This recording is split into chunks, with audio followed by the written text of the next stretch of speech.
Welcome to the Therapy for Black Girls podcast, a weekly conversation about mental health, personal development, and all the small decisions we can make to become the best possible versions of ourselves. I'm your host, Dr. Joy Harden Bradford, a licensed psychologist in Atlanta, Georgia. For more information or to find a therapist in your area, visit our website at therapyforblackgirls.com. While I hope you love listening to and learning from the podcast, it is not meant to be a substitute for a relationship with a licensed mental health professional.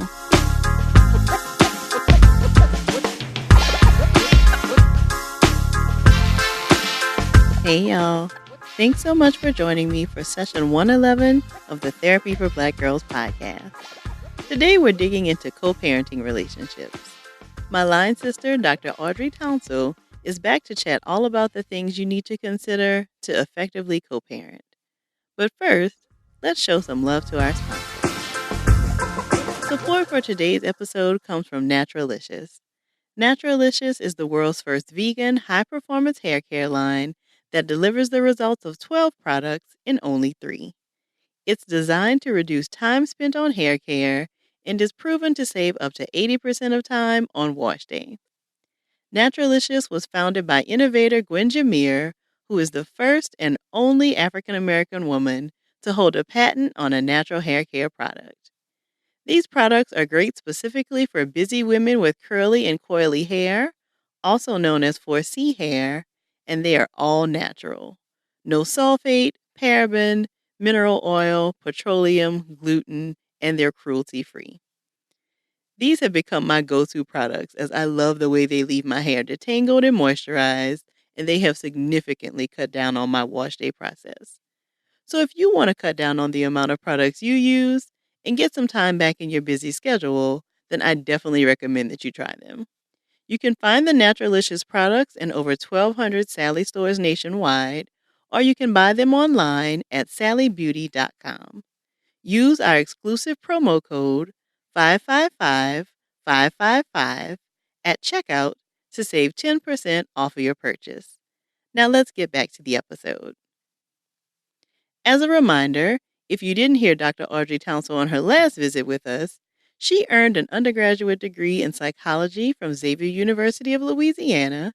She went on to complete her master's degree in healthcare administration at Tulane University and a master's and doctorate degree in clinical psychology at Nova Southeastern University in South Florida. Dr. Townsel returned to Tennessee in 2010 to become the Director of Psychology at Western Mental Health Institute. Shortly after, she began her career with Shelby County Jails as the Director of Mental Health in 2011, overseeing mental health services provided to the incarcerated throughout Memphis, Tennessee. Inspired by the obvious lack of psychological resources, Dr. Townsel established Calyx Psychological Services to meet the needs of the community and to continue educating and attempt to reduce the stigma of mental illness.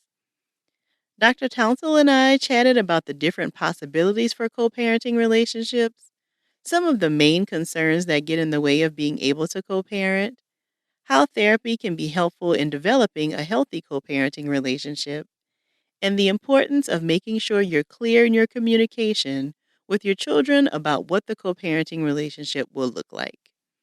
If you hear something while listening that really resonates with you, please share it with us on social media using the hashtag TBGInSession. Here's our conversation. Thank you so much for being back with us today, Dr. Townsel.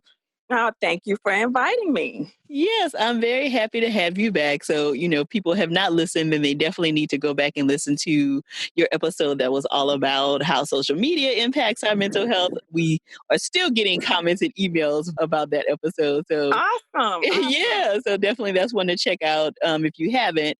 But we want to talk today about co-parenting. And, we've seen more in the news about people and what their co-parenting relationships look like. So I really wanted to dig into this. It was also requested by people because this is sometimes a very difficult thing for people to navigate once a relationship has ended and children are involved. It can become difficult. So I want to first start by hearing, what kinds of different types of co-parenting arrangements can people try? Like, what are even the options for co-parenting? Okay. Well, just self disclosure, I have been a co parent for 7 years. And I would say we've had a very successful co parenting relationship. And I think we've gone through a lot of different stages and a lot of different styles of co parenting and finally found the one that works for us and our son. So, when we talk about the different types of co parenting relationships, there are typically three common types. The first one is the high conflict co parenting style. And usually, this is one that is high in emotions. Of course, the less favorable one. The communication is usually often done through court systems, lawyers, family members. And when the co parents have to interact, it can become very toxic. And so research has shown like this is the co-parenting style where you see most of high depression, some learning disabilities. They have a poor ability to resolve conflict. So the next one is the parents who use a parallel coping style. So parallel means that they have very minimal contact. So this is I'm in my house, you're in your house. We agree to exchange our child, but there's very little communication on how the child is raised. There's no personal exchange. It's almost like a business arrangement. And the effects on a child are similar to the ones of the high conflict co-parenting style. And we've talked about earlier that the last one is one of a collaborative co-parenting style, and that's the one that's kind of been in the media lately about, with Will Smith, Jada Pinkett, with Beats Alicia Keys. This is a type of parenting style where there is a collaboration and things are talked through. And there is a very open type of communication between the parents and anyone else who's involved. And this is a type of parenting style where we see the more positive effects on a child. The child is less anxious, less depressed. They are engaged in social activities. They know how to resolve conflicts easily, and their communication styles are more productive. Got you. Okay. So I think that that's great information for us to know. And I'm sure, people are thinking, like, of course, ideally, you would want to have this collaborative parenting style. But depending on whatever the situation was that ended the relationship, like there could be lots of reasons why you might not immediately be able to get to this collaborative place, right? So, what are some Correct. of the things you think, that you kind of want to think about, or what kind of work do you want to be doing to maybe move towards where you could be in a more collaborative place of co-parenting? Yeah, one, you have to always make sure that you compartmentalize your partner's ability to be a parent versus their ability to be a partner in the relationship. So once the relationship is resolved, you have to deal with that separately from their ability to be a parent. So, really compartmentalizing to a certain extent your emotions about how the relationship ended and really focusing on the child because now at this point in the relationship, the goal is to raise a healthy child and not to kind of rehash certain things about the relationship. But simultaneously, you probably need to resolve those issues, whether that be in therapy, doing some self reflection. And sometimes I've known couples who co parent and go to therapy together. And so that's always a bonus. But there has to be some separation between the ending of that intimate relationship and the beginning of a co parenting relationship so that it can be productive and healthy for the child. Yeah, and I want to hear a little bit more about like what compartmentalizing, looks like. Because of course, when you're dealing with something like a breakup or a divorce, or something has happened, a lot of that bleeds into the rest of your life, right? Hmm. And so, Hmm. what would it even look like to compartmentalize that so that you can, of course, focus on, the parenting piece? Okay. Compartmentalizing is really being able to separate your personal emotions about the breakup and how you want to co parent moving forward. So that means that you will have to make a conscious effort to separate your partner in an intimate situation and what worked or didn't work from their ability to be a co parent. So basically, really resolving or trying to resolve your feelings about them and their involvement in the relationship and what that will look like with them just being a parent. I advise my clients, most of my clients, to go on the state website and print out their state's co-parenting plan. And what that plan does is just lays out basically everything that will involve your co-parenting situation. And that will be how many days, Each parent will have parent time, who will get the child on holidays. For all of those things are included on that parenting plan. I advise that we do that before emotions get involved. And when that's done and you want to change after the breakup, then there's a question: am I doing this out of the best interest of my child, or am I doing this because I'm having some emotional response because of the breakup? But if the plan is already established and laid out, there's no question as to we're focusing on the best care for our child. And so that's really what compartmentalizing looks like, is you dealing with your emotions separate and apart from what it looks like for you to be a co-parent in a situation where you're no longer with the other parent in a relationship. Got you. And Dr. Townsel, does every state have this like on their website? I'm not sure if every state has one, but there are templates of how to navigate that conversation of developing what the co-parenting relationship will look like moving forward. Okay, so even if your state doesn't have a formal one, you can just Google co-parenting templates and it'll give you an idea of what kinds of Absolutely. topics. Okay, There are tons of templates out there online. Okay.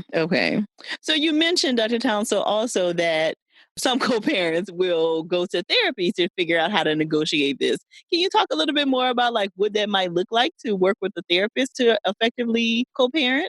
Absolutely. So usually when I'm working with co-parents, I make sure that we have a clear objective of therapy. So the therapy is not or the goal of therapy is not to reconcile the relationship or for the parents to get back together if we're there just for co-parenting. So I highly recommend, to not muddy the waters, that there be a decision made early on to stop all intimacy, because that makes the co-parenting relationship very confusing. Of course, we kind of get into some things about their feelings about how the relationship ended. Sometimes the other parent wants to feel that they are heard or that their feelings are validated. And so we try as much as we can to resolve some of those lingering emotional issues. But for the most part, we work on communication and setting goals for what positive co-parenting will look like as we transition from an intimate relationship to strictly a co-parenting relationship. Now, it will be completely up to the parents if they want to reconcile their relationship at the end of therapy. But for me, that's not the goal if we're only there just to improve the co-parenting relationship. Got it. And I love what you said about making sure that that is clear from the front end, because of course there would be lots of confusion if one partner thinks we're coming in to try to like figure out how we're going to get back together and the other person understands that we are really just figuring out how to parent together. Absolutely, and that's one of the first questions that I ask when they arrive is, "What are your views on why you're here?" And I ask them individually just to make sure that we're all on the same page. And one parent is not thinking that they're there for couples therapy, while the other just strictly, "I'm here to be a better co-parent." So that's something that we address early on in the session, just to make sure that we're all on the same page and there's no confusion moving forward. Got it. So, what are some of the topics where you find co-parents get stuck? Like, what are some of the things that kind of keep people having difficulty kind of moving forward in their co-parenting relationship?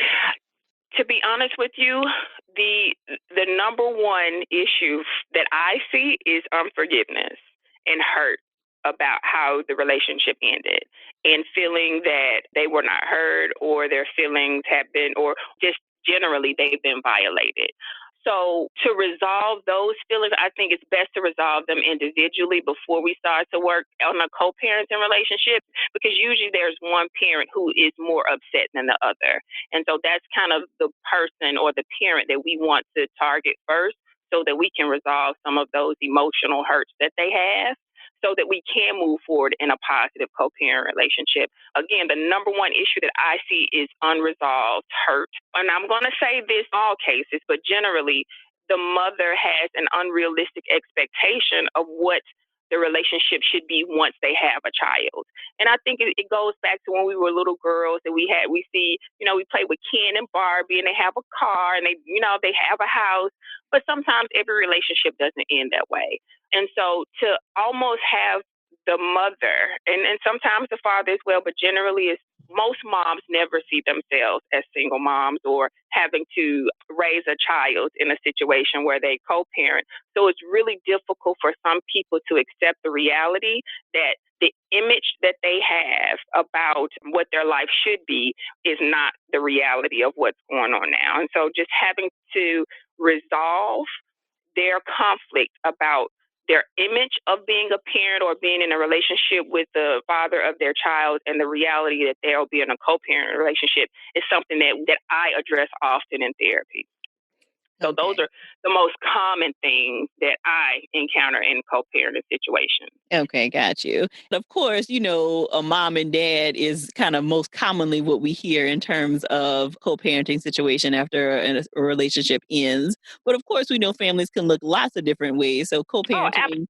could also be, partners of the same sex who, have ended a relationship. They created their family through other means besides just a man and a woman.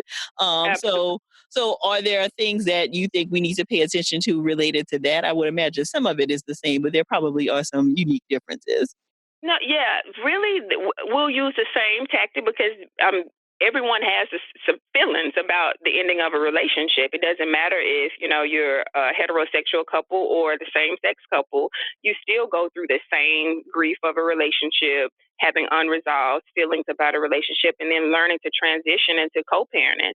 So a lot of the things are pretty much the same, especially when they have moved beyond societal expectations of quote unquote a typical parenting relationship looks like with man versus woman when it becomes the same sex relationship. So it's really pretty much the same trends and the same themes that we would talk about in a heterosexual couple.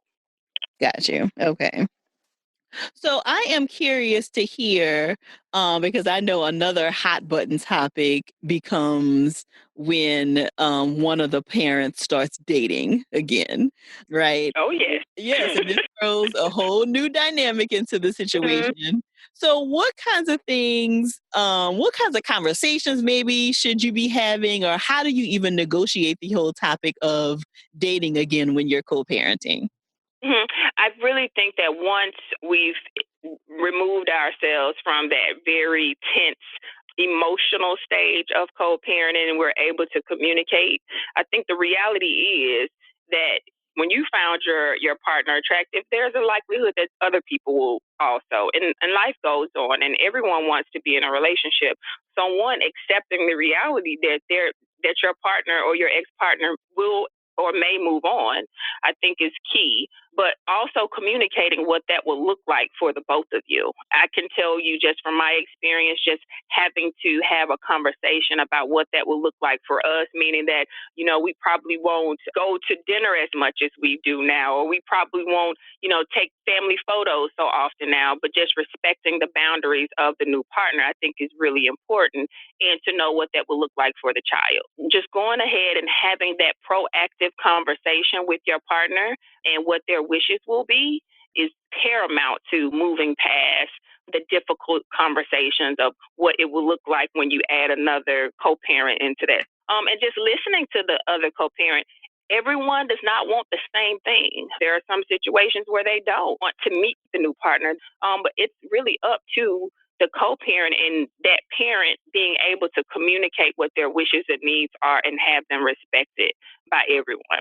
So I think that's really important. But secondly, also communicating with the child as to what it means to add another co-parent to the situation and making sure that they understand that this new relationship does not eliminate the relationship, the established co-parenting relationship that's already ongoing, but this is just another person that's entering the situation that also has to respect the boundaries that have been set between the co-parents. And what are your suggestions, Dr. Townsel, for when you even introduce a new person to your child? Like, do you have thoughts about that or recommendations? Just my personal opinion, I am against parents introducing children to every partner that they meet. That can lead to some confusion as to what relationships look like moving forward for that child, but also just wanting to protect the child from a lot of different energies, a lot of different people, their beliefs and their experiences. That, I mean, you bring that into your child's life when you bring it into yours. So I think for me, I recommend, and for myself, if you know that this is a very serious relationship, and you've already vetted this person, you know about this person, you've met each other's families, and you're talking about the next step in life together as a couple, I think then we start to slowly integrate introducing the children to your partner. Again, that takes time, and it'll take a lot of explaining to the child that this partner is not going to replace your parent. This is just who mommy or daddy are choosing to have an intimate relationship with. Got you. And you already kind of mentioned earlier about, the situation that Will and Jada and Sherry and Swiss Beats and Alicia Keys and Mashonda, Mm-hmm. like they seem to have, at least with their sharing, kind of gone a step even beyond like collaborative co-parenting, where like it's, Mm-hmm. everybody is together and we go on vacation together and all of that kind of thing. Do you think that that is what couples or co-parents should be striving to achieve, or is that just another way that the co-parenting relationship can look? I think that's just another way that it can look. I don't think that that is for everyone, nor does everyone want that type of relationship. So, again, it's really up to the partners as to what they want their relationship to look like. This is a very individualized choice. And I admire their relationship, but I'm not sure that everyone would be able to maintain or even thrive in that type of situation. And if you hear their stories, they will tell you that it wasn't always that way. Right. It sounds like they started off in a high conflict co-parenting situation, and they had to navigate through their emotions for them to get to a place where they are now. Again, it's not instantaneous, but it requires a lot of attention to your own personal emotions, reflection, working together through, some issues that have been unresolved. But most importantly, I think that, the key to their situations is they always keep the children first. Hmm. Thrive in those situations, and some may not, but that works well for them, and you just have to choose what situation works best for you. I really appreciate you sharing that, because I think sometimes you can have an internal sense of shame, or other people try to shame you for maybe not having these idealistic ideas or idealistic pictures of what a co-parenting relationship should be. And I think it's okay, like you said, to have the relationship look like whatever works for your family. Correct, correct. And one thing, you have to make sure that you're not listening to either family, friends, or even media, social media, as to what works best for you. So again, those are all opinions, but they're not in the situation, and they may not have the same emotional investment that you have to make sure that your child is thriving. So just making sure that if you would like to receive some feedback, that's that's awesome, but making sure that you don't internalize that in a way that makes you feel like you should be making a different decision than what you've already established as a good co-parenting situation for yourself. Yeah, and I do think that that brings up an interesting conversation about how to get your community, like your families and friends, your family members and friends, kind of bought into the idea of whatever you and your parent, your co-parent decide the relationship will look like. Are there special considerations or things people should keep in mind about like how to get the rest of the community on board? Yeah, I think you have to set boundaries. As for me, I make it very clear when people give me their opinions, I say thank you, but that's not what I choose to do in this situation. So, one, you have to know exactly what you want and how you want it to look and communicate that to your partner. Again, this is a co parenting situation, not a village situation. So, just making sure that you and your co parent are on the same page before other people's opinions and feedback start to kind of taint that, because again they're not privy to the information that has been disseminated between you and your co-parent. And most of the time people have good intentions, but they're not you. So setting those boundaries are pretty important. And so when someone starts to kind of comment on your situation, you being very assertive and saying, thank you, but this is kind of how we choose to parent our child. Got you. So, are there particular resources that you found really helpful for co-parents to either read or videos to watch? Like, what kinds of things do you think could be helpful for somebody navigating a co-parenting situation? There's a blog called the Single Mother Survival Guide that I find really helpful, some very helpful tips on that blog. But as far as books, I really, really recommend a book called Co-Parenting, The Black Girl's Guide to Co-Parenting by Azetta Joelle. I think this book is very well written. It's a very short read, but it gets down to the point. Also, we don't want to leave out the parents who, or the co-parenting relationships where we have one partner who wants to have a positive co-parent relationship, and then the other partner who isn't invested in creating that type of relationship. And some of those situations do exist. And so there is a book called Co-Parenting with the Toxic Ex that I find somewhat helpful to help the parents who really want to create a positive relationship to navigate and really take control of how to manage a co-parenting relationship when the other parent is not as involved or invested. And that book again is Co-Parenting with the Toxic Ex by Amy Baker and Paul Fine. I think that's a very helpful book that we can use in those particular situations. So let's touch on that a little bit too, because I don't want us to leave that out. So that's a great resource, but I'd also want to hear from you what kinds of suggestions you would have. I mean, because like we said, we have kind of spent primarily this time talking about if both people are on board, right? But what if the other partner is not on board? So maybe you are really excited about it and really want to make it work, and then the other person is not. So what kinds of suggestions would you have there? One, don't get frustrated because the other co parent doesn't want the relationship that you want. And I think that's key because I'm sure we all want to create a positive experience for our child, but there are some co parents who aren't ready for that. So for you to kind of lead by example, and I know it's always hard for us when we are the more mature one to always take the high road. But again, this is not about us, this is about the child. And so making sure we don't get involved in that trap of kind of confusion and chaos that some co parents create by not wanting to have a positive relationship. But again, staying focused on what can I do in this situation to maintain a positive relationship with my child. And again, that will probably go back to one of those co-parenting styles where you have a parallel co-parenting situation where you parent the child on your time and how you fit, as long as it's healthy and it's not abusive. And I will co-parent, the way that I choose on my time. And so maybe having a separate co-parenting situation may be the best for you, just to save your sanity and making sure that you don't become emotional at every exchange or every communication that you have with the co-parent. Yeah, because I would imagine that that still cuts down on the conflict, right? So even though ideally you may want a situation where both of you are involved in making decisions together and that kind of thing, if that can't happen, then like you said, just making sure that both people are parenting in a way that's not abusive and not harmful may be better than trying to like work towards getting it to where you're on the same page. Absolutely. It goes back to accepting the reality of the situation that you're in. You may want something different, but the reality is, you may be co parenting with someone who doesn't want the same co parenting style as you. And that's okay. But how do you make that work with, making sure that your child is happy? Perfect.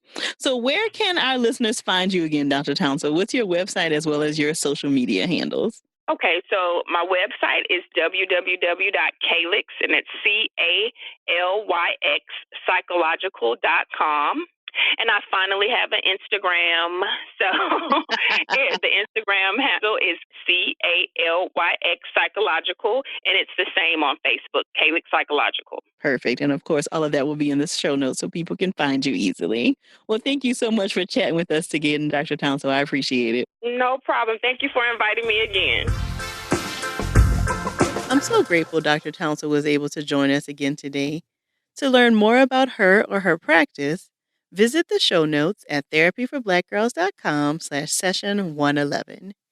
And don't forget to share your takeaways with us either on Twitter or in your IG stories using the hashtag TBGInSession. Don't forget to show some support for our sponsor for this episode, Naturalicious. Naturalicious is the world's first vegan, high-performance hair care line that delivers the results of 12 products in only 3.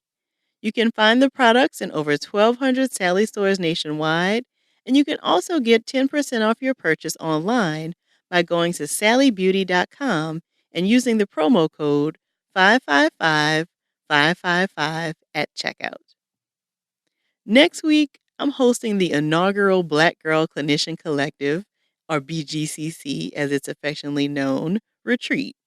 Myself and 30 other Black women therapists will be heading to South Carolina to learn strategies to take our practices to the next level and to build and strengthen our relationships with one another.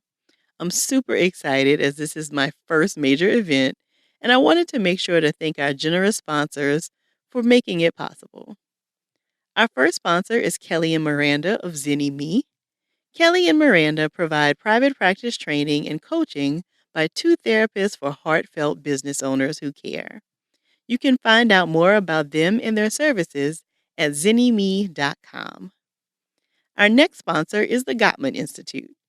If you've been listening to the podcast for a minute, then you know that the books by Drs. John and Julie Gottman often come highly recommended by our guest therapists. The mission of the Gottman Institute is to reach out to families in order to help create and maintain greater love and health in relationships. They're committed to an ongoing program of research that increases the understanding of relationships and adds to the development of interventions that have been carefully evaluated. It's their goal to make services accessible to the broadest reach of people across race, religion, class, culture, sexual orientation, and ethnicity.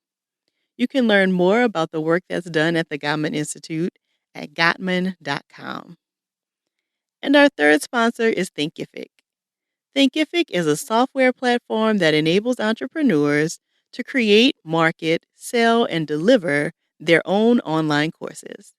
Their mission is no less to revolutionize the way people learn and earn online by giving them the tools they need to turn their expertise into a sustainable business that impacts both them and their audience.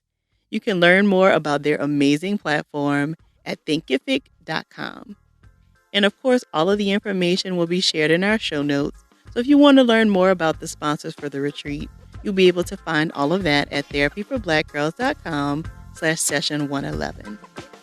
If you're looking for a therapist in your area, don't forget to check out our directory at therapyforblackgirls.com/directory. And to continue this conversation with other sisters who listen to the podcast, come on over and join us in the Thrive Tribe, which is the Facebook community for our podcast. You can request to join at therapyforblackgirls.com/tribe and be sure to answer the 3 questions that are asked to gain entry. Thank y'all so much for joining me again this week. I look forward to continuing this conversation with you all real soon. Take good care.